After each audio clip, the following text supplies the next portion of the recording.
قوتابیانی بەڕێز السلام علیکم ورحمة الله وبركاته. لە بەش یەکەم چەند پرسیارێکی گرنگتان بۆ شکار دەکەین.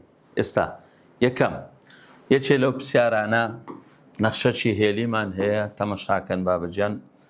ئێستا مەدەبی یەکەم شت پرسیارەکەی بە جوانی بخوێنینەوە. تەمەشاکەن لێرە پێمان دەرێت چێ؟ ڕوونکردنەوەی بەرامبەر بەکاربهێنە بۆ دۆزینەوەی ئەی کۆبی. ئەی کۆبی لێرە ئەیوبیەکە نەخشەی هێلیە. تەمەشاکەن لێرەدا ئەمە دێن یەکەم جار دەرێن لەبەرەوەی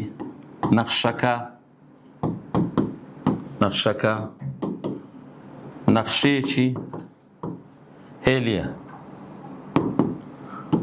بۆیە تەمەشا دەکەین دوو خاڵی لەسەر ئەو وێنەی وەردەگرین. خاڵی یەکەممان دەتوانین برێن ئەو کەتە سەتەوەرەی وای، کەتە سەر تەوەرەی وای هەمیشە دەبتە 0 و 1. ئەوە کەیتکیان دەکەوتە سەتەوەرەی ئێکس، کەواتە دەتانم ئەو خاڵی بەکاربینم ئەویش دەکاتە -1 و 0.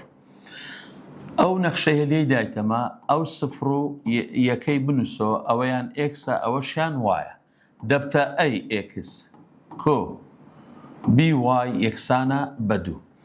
ئێستا ئەوەیان ئێکسە لە شوێن ئێکسی 0 دادەنێم و لە شوێن وایەکەش یەکی دادەنێم. لێرە دەبێتە ئەی جاران 0 دەکاتە 0 کەواتە بی یەکسانە بە 2.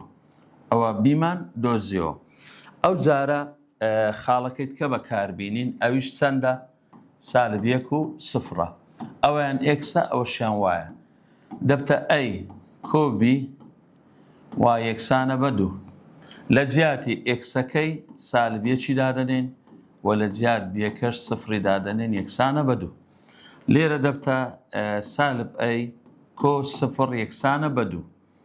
کەواتە -ئەی یەکسانە بە 2 هەر هەمیان جاران هەردوو لای جاران -1 بکەین، ئەی یەکسانە بە 2.